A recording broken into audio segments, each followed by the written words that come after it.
The Orioles add another top prospect to their big league roster. Who is Colton Cowser? The Pterodactyl, Tarik Skubal, takes flight finally. Join us today where we provide you with the best must-add players heading into the All-Star break on today's action-packed episode of Locked On Fantasy Baseball. You are Locked On Fantasy Baseball, your daily fantasy baseball podcast. Part of the Locked On Podcast Network, your team every day.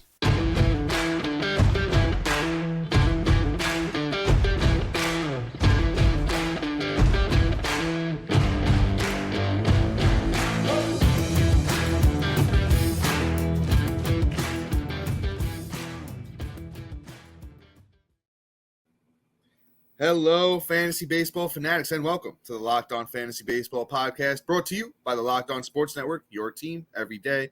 As always, we're your number one source of fantasy baseball knowledge, and thank you for making us your first listen each and every day. I'm your host, Dominic Martino, here as always with my partner in crime, my co-host, my best friend, Matthew Wynette. Yo, what's up, guys? You can find us on all social media platforms and podcasting apps. If you're listening on one like Apple or Spotify that allows 5-star ratings and reviews, we would truly appreciate it if you could do that for us. Also, if you're watching on YouTube and you haven't already, hit that little bell below. It subscribes you to the channel, also drops you a notification every time we drop a new episode. And lastly, but most importantly, subscribe to us on the Subtext website, where you'll get a personalized one-on-one in-depth experience with Matt and myself. It's one-on-one texting. Questions anytime you have them, you can send them our way. We'll answer them right away. Also, you get instant alerts on prospect call-ups. We talked about Colton Cowser. If you were there, you already know about it. Also, injuries, all that fun stuff. Ranking updates are coming soon. And like I said, you don't want to miss out on the Subtext platform. Download the Gametime app, create an account, and use the code LOCKEDONMLB for $20 off your first purchase. With Gametime, you get last-minute tickets, and the lowest price is always guaranteed. Locked On Fantasy Baseball fans, we have a fully loaded episode for you today. As always, let us be your team secret weapon, where we provide you with the best must-add players heading into the All-Star break. And Matt, why don't you take the first one away? Matt, who is Colton Cowser? Well, for starters, he's a really great prospect that I've been pretty much anticipating when he's going to be called. There's been a lot of questions circling when, because how well he's performing.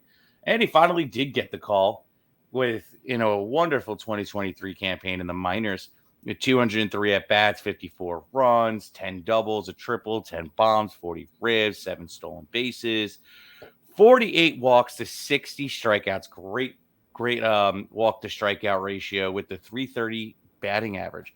My man really did his thing this season. I like him because he has the power upside. Last year, he had about 19 home runs and 510 at bats. Maybe he can build off that. Halfway, a quarter way through the season this year, he has 10. So maybe if he keeps this pace up that he had in the minors, and brings that over into the bigs, not this year. I don't foresee that happening, but maybe next year, the way he was hitting, he can be that 30 home run guy. We could see what he's going to do this year. I really like his upside. I can't really speak bad on the kid because all his numbers and metrics kind of look pretty nice, actually. But, still have somewhat of a caution, and don't expect the world from this kid because he is stepping up into the bigs, which is like, going from high school to, college. And it's a big difference. So, the bigs are going to be a massive step forward for him, so we'll see whether he struggles or steps right into it. Colton Cowser is barely owned right now, if I'm not mistaken. Do you have that 30%. 30%. So still out there. I mean, God, he should be at least like 40, 50, 60% owned. If you have the spot for him, I would 100% add Colton Cowser with that outfield eligibility. So, definitely go ahead, give Colton Cowser a nice check out. Matt, great take. Just going to add, Colton Cowser, 6'2", 220, big baseball boy. We talk about, some guys got to get into their man body. Colton Cowser's already there. Great power speed combo. But you know what? I'm not really going to say much else about Colton Cowser because, Matt, that was a great analogy. Last thing that I'll add is I just can't wait to see what that Orioles lineup looks like next year because they still have guys down in the minors that are, going to be a big part of that team over the next 3, 4, 5 years. And I just, as a Yankee fan, I'm jealous of that minor league system that Baltimore has put together. But let's move on to another young buck that's back in the bigs, and it's Adell. We talked about Joe Adell a few weeks ago when, he got the call for, 3 games, was super excited about it. He just got sent right back down. But guess what? Joe Adell is back. Mike Trout, he officially went and got surgery. I believe he fractured his hamate bone. Matt, you want to double check me on that? I believe that's what it was, though. Yes, he's going to be out, 4 to 6 weeks minimum. I heard even 4 to 8 weeks. It could be even longer. So let's see what happens here. Joe Adell is going to finally get his shot to, play a few games here. And if you didn't know, Joe Adell was down there, one of the best home run hitters in the minors this year. 72 games in the minors for Adell this year, 269 at-bats, 59 runs, 14 doubles, 23 bomb skis, 55 RBIs, 9 steals, 271 batting average. And, I hate to keep saying the same thing on this podcast, but you know what? Some guys just don't adjust to the major leagues right away. It takes a little bit of time. Once again, this sounds like a broken record or anything, but you know what? We got spoiled with Acuna, Soto, and Tatis and all those guys that just came up and clicked right away. Joe Adell's still only 24 years old. He's still a young buck, and I think he's got time to figure this thing out. And my big thing is you know what? Maybe the Angels showcase him for, a couple of weeks with that trade deadline coming up. And maybe Joe Adell goes to another team where he's literally going to play every day, where he gets that shot. Because I just feel like when Trout comes back, that team is too crowded for him to really get the shine that he needs. So, you know what? Joe Adell currently is, let me check his ownership percentage too. And then I'm going to pass this thing over to my brother. 7% on Yahoo for Joe Adell. And, very small sample size, but he's been 3 for 8 so far, 2 runs, a home run, 3 RBIs, 375 batting average. Joe Adell at 7% owned. That needs to be, I take him over Colton Cowser right now, to be honest with you. I think Joe Adell needs to be 50, 60% owned at this point. Yeah, I like Joe Adell, and I was actually talking to, somebody over on the Diamond Club, Mr. Emmanuel, and shout out to you, man, because we were talking, and he was like, yo, should I add Joe Adell since Trout just went down? I'm like, yo, I didn't even think of that. I'm like, yo, great point. So we got it out to the Diamond Club first, and then, long and behold, 10 minutes later, Joe Adell got the call. So, Joe, Simon, shout out, man, because I was at a party, so I really wasn't thinking that great. And he came up clutch. We were able to go ahead and get it out to the Diamond Club, and also was able to help me out. So thank you, bud. But let's move on here. Let's talk about Mr. Kris Bryant. It's funny that we're even talking about him on a waiver wire show. Crazy, man. Not to cut you off, but this is wild, bro. This is just wild. Go ahead. I'm not gonna get too crazy, but wild. His ownership percentage, wild. Yeah, I mean, he's fallen down to 66%. He's about 6% more than what we'd like to talk about. But if he's out there in about the 34% of leagues, you really should scoop him up, because at any point in time he could take off. I mean, we all know what Kris Bryant can do. So now you're talking $3.99, right? You didn't have to pay a draft price for him. You didn't have to go out there and acquire him via trade, even though I think you should. And you just go pick him up, see what he does after the All-Star break, see if he can get some stuff right. This 2 weeks off, week and a half off, it may do him justice and may get him back in the groove of things. So 100% you need to add Kris Bryant just based off of those facts. The upside alone is worth it. So Kris Bryant is a must-add for me. If he's out there in your league, screw everybody else that we're going to talk about tonight. Add Kris Bryant. Yeah, and just real quick before I give my little Kris Bryant rant, and I do have one prepared. We got a nice little sponsor for you guys.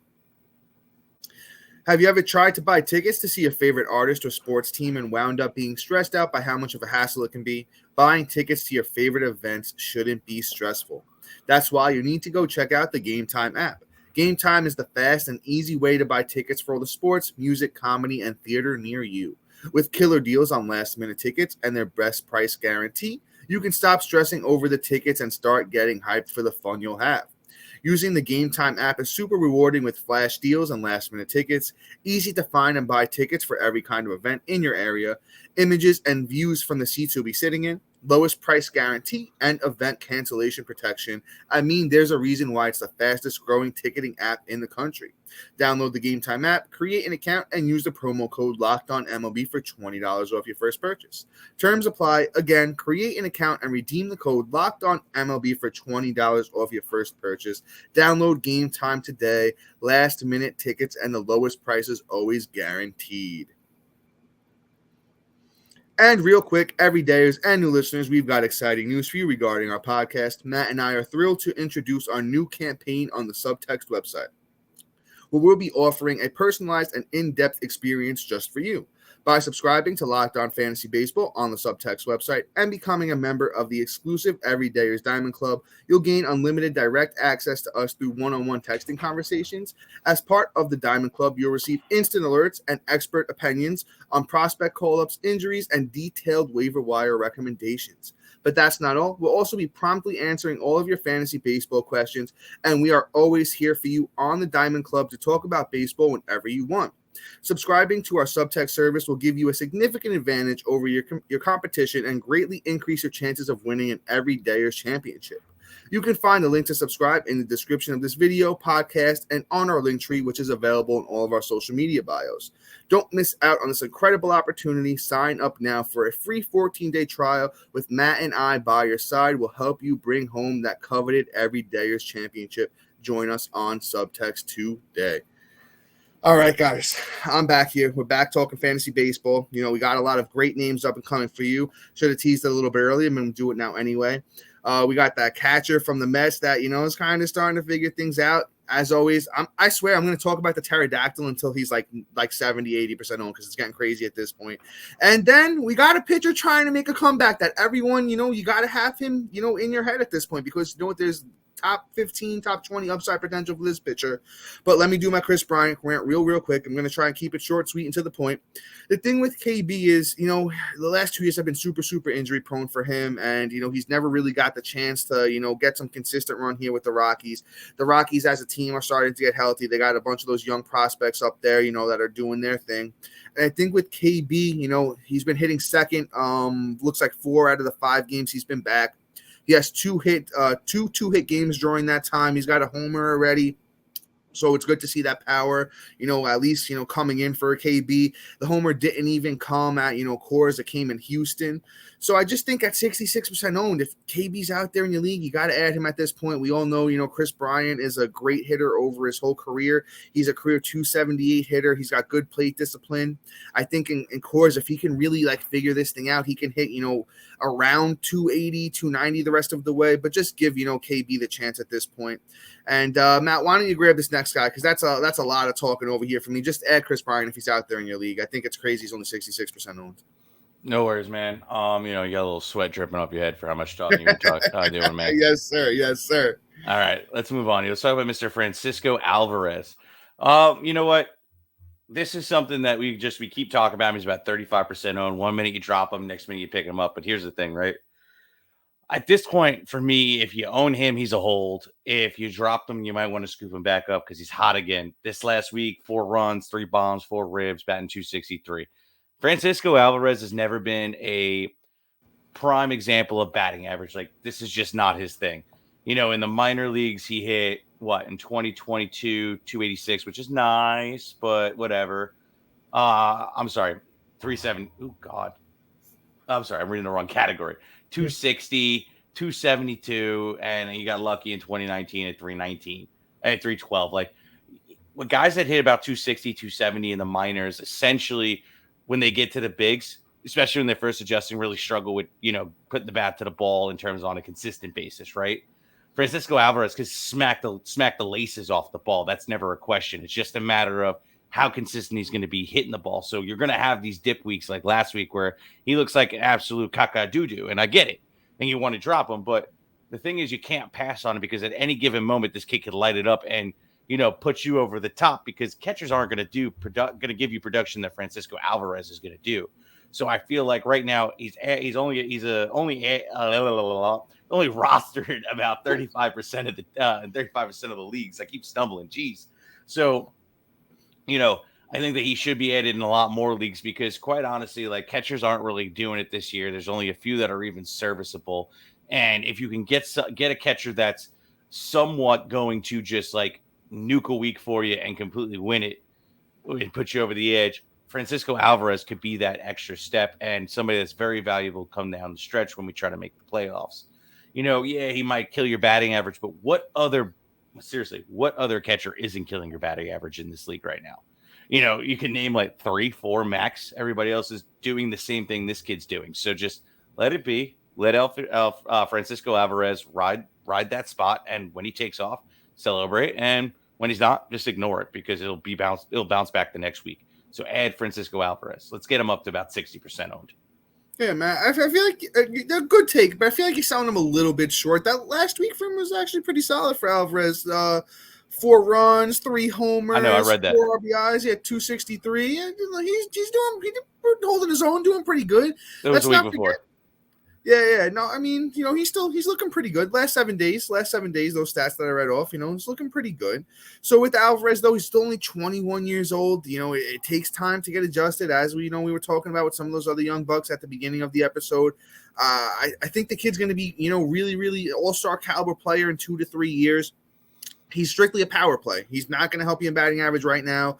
15 home runs on the year through 62 games. I love that number. 30 RBIs, 27 runs. He's been hitting towards the lower part of that Mets lineup, which is okay because that Mets lineup is really good. It's going to give him a lot of opportunities to drive and runs. So I'm not really going to say too much else. Francisco Alvarez, 35% owned. If you're a 2-catcher league, you definitely need to add him. 1-catcher league, if you got one of those bottom tier guys that you're kind of waffling on, if you're still holding on to like a Kirk or a Tyler Stevenson or somebody like that, I might consider making that move if your team's lacking in power. But you know what? Francisco Alvarez is definitely worth a shot in most leagues. Let's move on to one of Matt's boys here. I'm just going to do a short rant. I'll pass it over to my brother Matt. We'll let him, do the rant because this is one of his guys. He's a little bit more familiar with him than I am. But that's Jarren Duran. After all these years of, Jarren Duran, getting messed around with by Boston, they call him up, send him back down, not really giving him a fair shake. This is the year. This is the year that Duran really gets to run out there and, do his own thing. And he's been pretty successful so far, I would say. 27 runs on the year through 220 at-bats, 4 homers, 29 RBI, 16 steals, 309 batting average. I mean, this is what we always wanted Duran to do. He's a very good speed guy. Very good batting average guy. The runs are good for him. The RBIs even look pretty solid too. Let's see. He's been hitting leadoff. He's really been hitting leadoff. The thing is, he hasn't been playing every single day there in Boston, kind of getting some days off, kind of, back and forth here. 32% owned for Duran. But I think Boston is really going to say, hey, listen, let's get this kid out there more often. Why mess with him still? Why keep doing that? He's 26 years old. It's kind of the point where it's like, all right, is this guy really going to be a everyday big league player, or is he going to, just really be the kind of like a AAA guy? So I think Duran needs to get that ownership percentage up a lot higher. I think the steals are real. I think the runs and RBIs are honestly pretty real, and the batting average is great too. So that's kind of four out of the 5 major categories where Duran's really out there contributing. Let's just hope Duran can get out there and play more often than he is at the moment. Yeah, absolutely. I love Duran. My problem with him is straight up just he's not going to have too much power. The 1 year he did have power in the minors in 2021. He had what, 16 home runs and 244 at bats, but he was batting about 258 when he's regularly like a 300 hitter. Since he's been in the bigs, he hasn't really been able to showcase his batting average except for this year. So, we'll see if he starts hitting home runs, we're going to see a dip in the batting average, but because he's not, it is what it is. But he's going to steal your bases because in 2021, 2019, I'm sorry, got him all over the place. 46 stolen bases. So he has a lot of speed. I love what he can do in that aspect. And here's a little pro tip, guys. For points leagues, we usually don't do a lot of points league takes, but you get points for every single thing. He has 26 doubles this season already. So if you're sleeping on Duran, you shouldn't be anymore because, and I know in points leagues, at least in most of them, you're going to be able to walk away and get a couple points just for having a couple doubles each and every week. And that's what Duran's doing right now. So you 100% need to go out there and add him. I don't got much left to say on him. So let me move on here. Yeah, I mean, I'm going to talk about Dom's boy since, we'll keep it. Pterodactyl. I'll keep it up since I am the one that named him the Pterodactyl. We're going to roll with it, Mr. Skubal here. He got his first start out this week too. And he got the L because Detroit is absolutely caca. They didn't let him pitch enough. He had to go 5. But they still lost anyway somehow. But yeah, I mean, he didn't give up a single run through 4, had 6 Ks. He didn't even walk anybody. He looked like exactly what we were talking about. At 45% owned, you need to go out there and add him. Like Dom said, we're probably not going to stop talking about this kid until he's about 60, 70, 80% owned.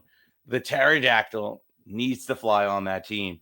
Now, before I hand it over to Dom and let him go into it.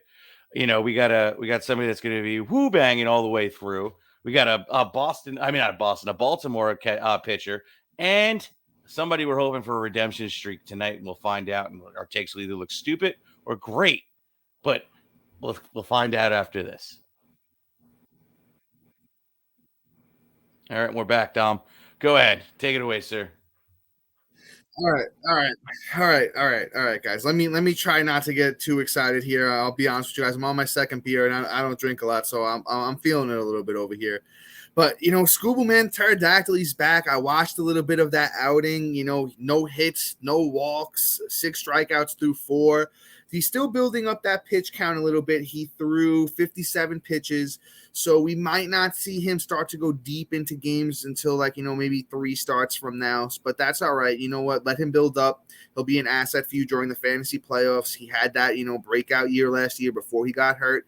If you're not familiar with Skubal, last year at 25 years old, 3.52 ERA, 21 starts, 117 innings, 117 Ks, a 1.15 whip.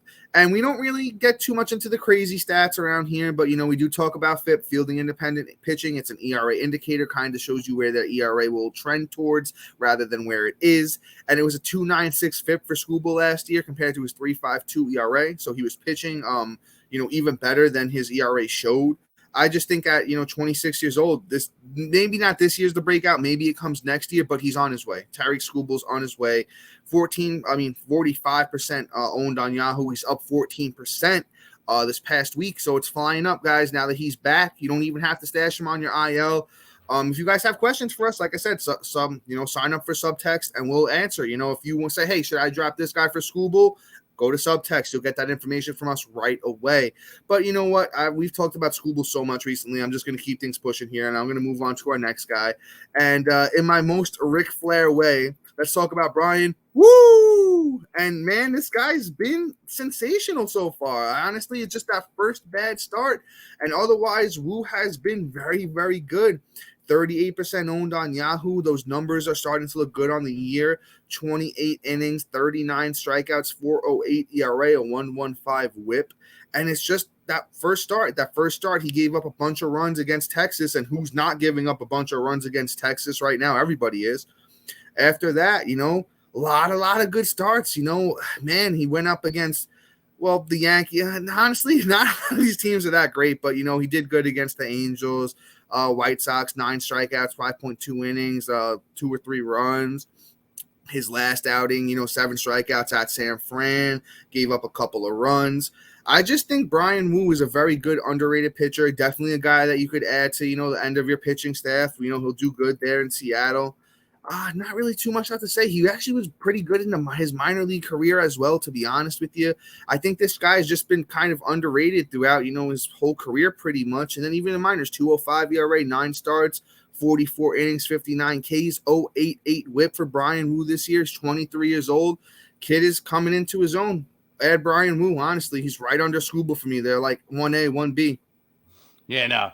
He's going to be wooing his way all the way through. So I like this a lot. Great take, Tom. I'm not going to give much on it. We're going to move on here. We're going to talk about Mr. Kyle Bradish, the Radish. Radish. Yeah, I don't know. It wasn't my best piece of work, but whatever. It just rhymed.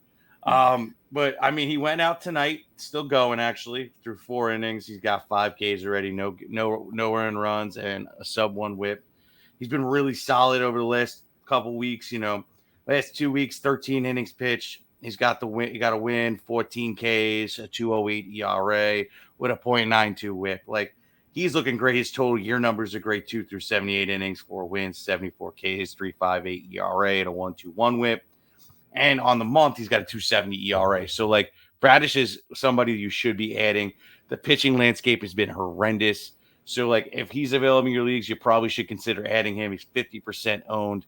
So, Bradish should be 100%, I'm not even going to play off that terrible nickname. Just go pick him up. Kyle Bradish. Yeah, Matt, great take on Bradish here. I can't really add too much else besides I really like the kid. He's been pretty impressive this year so far. His bad starts have been few and far in between. He's gone up against some pretty good teams and had good results.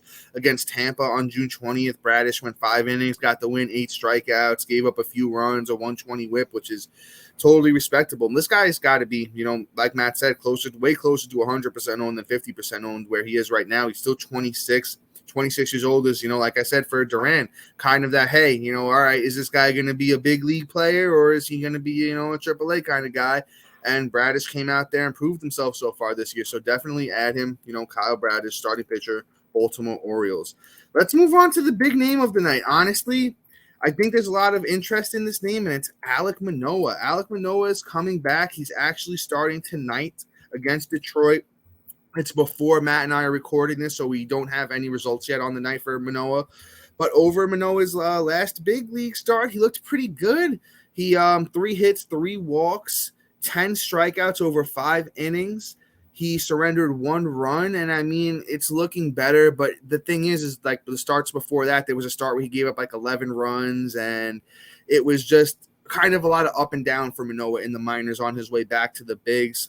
Manoah's numbers on the year are horrendous in the bigs. It's a 6.36 ERA, 1.90 WHIP, 58 innings, 48 strikeouts.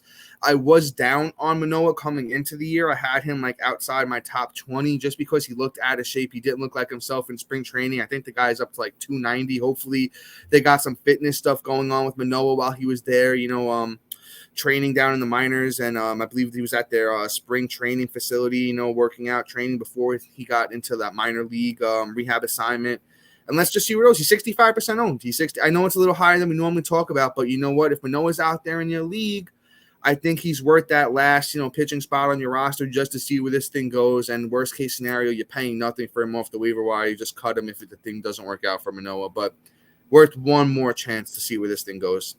Yeah, absolutely. I mean, even though he's 66% owned and usually a lot higher than what we talk about as well, but you know what? He should be at least 90% owned until we see what he gets just across. See where it goes. Yeah, for the next 2 weeks. The thing about him, I'm not going to go too long on this because Dom gave a great take. When they sent him down, they treated this like an injury. They didn't treat this anything other way except for they didn't throw him on the IL. They kind of embarrassed him. They said, yo, we're going to send you down, and then we're going to treat this like an injury. So, maybe they said, we're going to put down the ice cream cone and cheeseburgers, and, you're going to run up and down the spring training stairs. We're going to drop about 20 pounds. We're going to see what's going on. I haven't heard anything of the sort, but this is my assumption from the way they worked them out. They started off with, flat ground throwing. Then they did mound work. Then they did simulated games. Then they ramped him up to rehab games. 2 rehab games. Now he's up in the bigs after 1 big start. Like, I'm going to say Alek Manoah might be ready to, come back and be halfway decent. You know what? And if he fully returns, you got to steal off the waivers. Oh, yeah.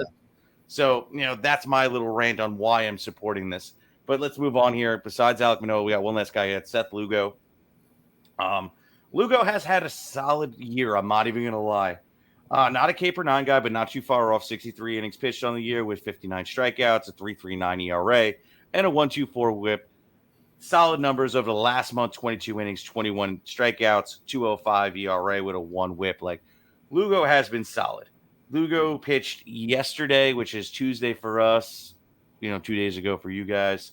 When you're hearing this against the Angels, went out there, handled business. Then at Cincinnati, handled business, no earned run, 6 innings. Washington tossed him around, but I think he's just playing up to his talent. So whatever he's playing, he's playing low or he's playing high.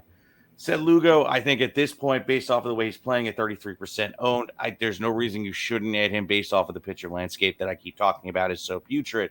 So if you're in these leagues where, like we've mentioned, guys that tonight that are available, you probably should go consider them if you don't have better options. If guys are middling, if you're debating on dropping from, Mackenzie Gore, you could probably go ahead and drop Mackenzie Gore after what he did today. Only made it 1 inning. Probably because he got into trouble and they pulled him. I didn't see the game, but if I had to assume it's that or an injury, I dropped him today. There's other guys that probably aren't performing as well that you're highly touted on or still attached to. It's time to move on. Time to manufacture wins. And Seth Lugo can help you make you manufacture a win next week. So add Seth Lugo now. Yeah, just a quick 2 cents on Seth Lugo. He's probably a better pitcher than you think he is if you've been around the fantasy landscape or just the baseball landscape in general. Through his 8-year career, Seth Lugo, 35 wins, 28 losses, a 3.47 ERA, 558 innings, 567 Ks, and a 1.17 WHIP. That's very, very serviceable. So, I mean, if you missed out on Skubal, Woo, and Bradish and Manoah, hey, Seth Lugo's there. You need a pitcher, definitely worth the ad, and then pitching in San Diego, not a bad gig for Seth Lugo, later in his career. But, guys, that is all for us today. Please be sure to like, subscribe, comment, rate, and review. And a big shout out to our everydayers and new listeners for making Locked On Fantasy Baseball your first listen each and every day. And, guys, once again, make sure you subscribe to us on the Subtext website. A lot of cool stuff going on there. A lot of engaging conversations, and we're there for you pretty much 24/7, guys. So, come on and join us on Subtext, become a member of that exclusive Everydayers Diamond Club. And guys, I'm pretty sure that we're going to be throwing out another episode for you over the weekend. I can't guarantee you which day it's going to be, but make sure you look out for that one. But guys, until then, see you. Peace.